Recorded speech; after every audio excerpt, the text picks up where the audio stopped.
در موج برنامه اطلاعاتی خبر.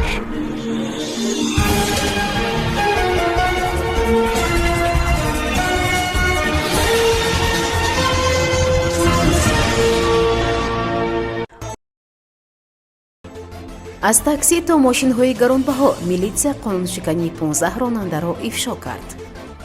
دریافت و مصادره 10 کیلو افیون در کلوب. جودوچیان تاجیک به لبنان می‌روند.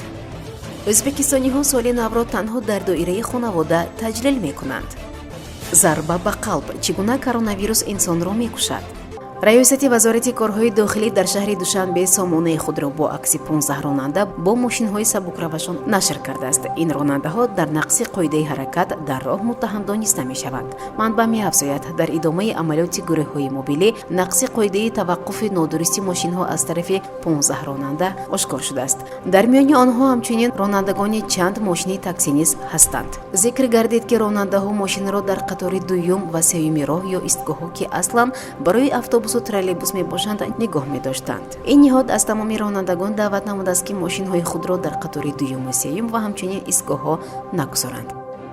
ساکن دهه یولی ناحیه شمس‌الدین شاهین برای انتقال و خرید و فروش غیرقانونی مواد نشئه‌دار با مقدار مخصوصاً کلان از جانب کارمندان اگنتی نظارت مواد نشئه‌آوری تاجیکستان هنگام یک عملیات در حدود شهر کلوب بازداشت گردید. طبق اطلاع دفتر مطبوعاتی اگنتی نظارت مواد نشئه‌آوری تاجیکستان ضمن گفتگوی شخصی از داخل واسطه نقلیات شخصی بازداشت شده که مواد نشئه‌آور را انتقال میداد یک عدد خلطه پلی اتیلنی با نوشتجات تنگم عبارت از 10 عدد بسته افیون دریافت کردید. مواد دریافت شده واسطه نشئه‌داری نوعی افیون بوده. وزن خالصی آن 9 کیلوگرم و 855 گرم را تشکیل داد قید کرده است.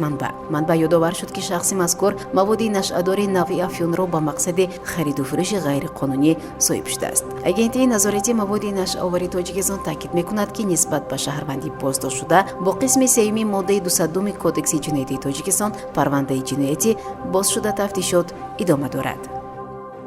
در شهر بیروت لبنان قهرمانی جودوی آسیا و اقیانوسیه برگزار می‌گردد. خبر می‌دهد کمیته ملی المپی تاجیکستان. گفته می‌شود که سبقت از 2 تا 5 دکبر میان نورسان و جوانان برگزار می‌گردد که در آن جودوچیان تاجیک نیز شرکت می‌کنند. با اطلاع فدراسیون بین‌المللی جودو در این قهرمانی میان نورسان 137 ورزشکار و در سبقت میان جوانان 127 ورزشکار از 17 دولت دنیا شرکت می‌کنند. از تاجیکستان با مسابقه نورسان 7 و به مسابقه جوانان 9 نفر پسران می روند.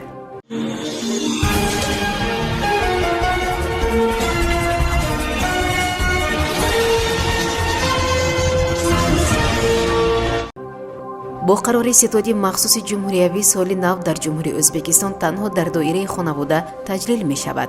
در این باره وزارت تندرستی این کشور اطلاع می دهد. منبع می افزاید قرار مذکور به خاطر پیشگیری از پنجشنبه بیماری کرونا ویروس امضا شده است. علاوه بر این به خاطر راه نیافتن نوع کرونا ویروس اومیکرون به این کشور چنین محدودیت ها از جانب مقامات مربوطه پیاده گردیده است. قبلا حکومت ازبکستان در رابطه با افزایش تامین روابط هوایی با چند دولت را قطع نموده بود. از جمله پروازها به افریقا، نامیبیا، زیمبابوه، موزامبیک، ماداگاسکار، لیسوتو، اسواتینی، تانزانیا و گانکونگ قطع شدند.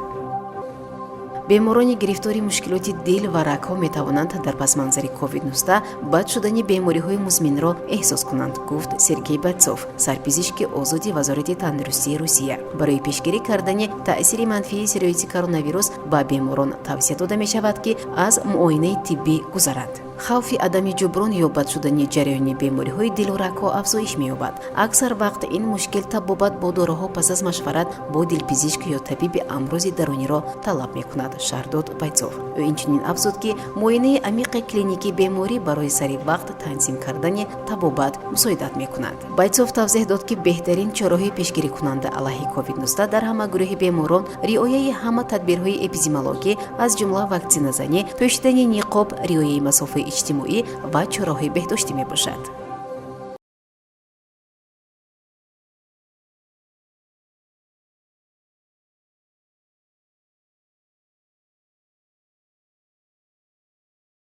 برنامه اطلاعاتی خبر از رویدادهای تاجیکستان، منطقه و جهان آگاه باش.